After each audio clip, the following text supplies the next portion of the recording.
तुम पढ़ते हो तो शब्दों को सिर्फ आंखों से मत देखो, उन्हें हल्की आवाज में बोलो और जो महत्वपूर्ण है उसे लिखो।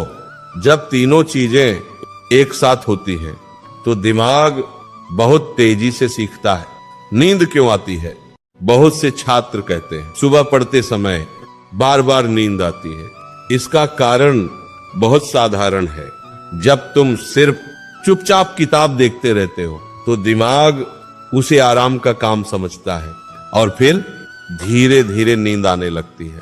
लेकिन अगर तुम आवाज में पढ़ते हो या लिखते हो तो दिमाग सक्रिय रहता है और नींद नहीं आती।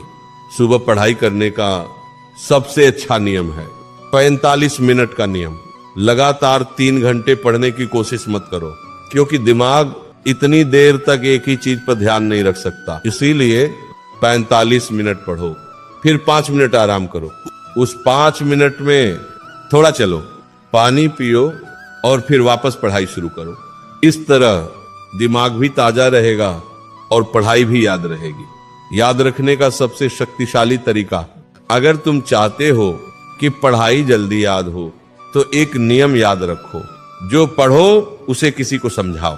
जब तुम किसी को समझाने की कोशिश करते हो तो दिमाग उस जानकारी को और गहराई से समझता है। अगर आसपास कोई नहीं है तो खुद को ही समझाओ, जैसे कि तुम शिक्षक हो और सामने छात्र बैठे हैं। ये तरीका याददाश्त को कई गुना बढ़ा देता है। सुबह पढ़ने का असली राज किताब में नहीं है, राज नियत में है।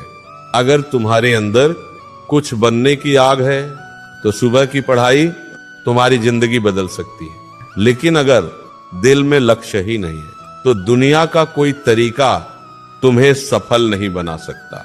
आखिरी बात याद रखो बेटा, हर सफल इंसान की जिंदगी में एक समय ऐसा आता है जब वह दूसरों से ज्यादा मेहनत करता है, और बहुत बार वह समय सुबह का होता है जब पूरी दुनिया सो रही होती है।